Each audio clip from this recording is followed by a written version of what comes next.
We're doing this project where we're interviewing people that have been through JUMPSTART, started JUMPSTART, alumni of the program, stuff like that, hearing their stories. Everyone's been incarcerated that we're interviewing. And then just hearing their stories, how they got to prison, but focusing more on just like the hope and encouragement that they've seen in the gospel through Jesus first and foremost, but also through different people that have served them, programs like JUMPSTART, and what their life looks like now.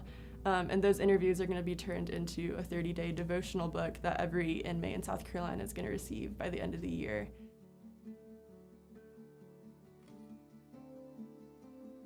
So many people in today's society just kind of like put criminals on the same bunch of like, okay, they can't be saved. They're just, bad human beings. I think it's opened up my eyes to like, how can we change that idea by sharing people's stories about how God saved them, I think they know the importance of their story and the weight of their story, and how their story is not really theirs at the end of the day, it's the Lord's, and so how freely they share it was really encouraging.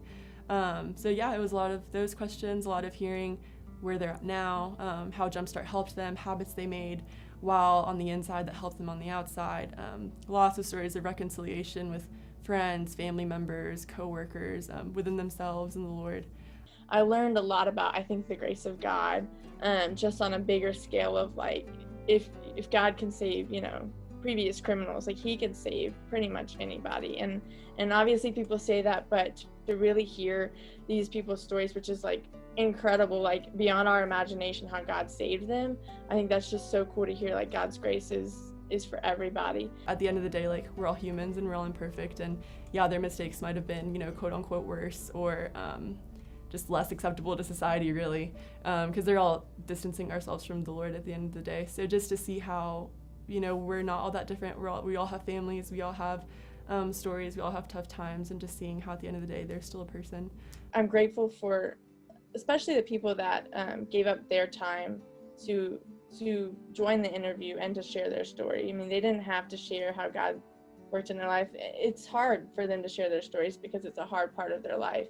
But they were also willing to share their story, and I think that's incredible. I think that I've seen the Lord's hand over everything in a really unique way this summer.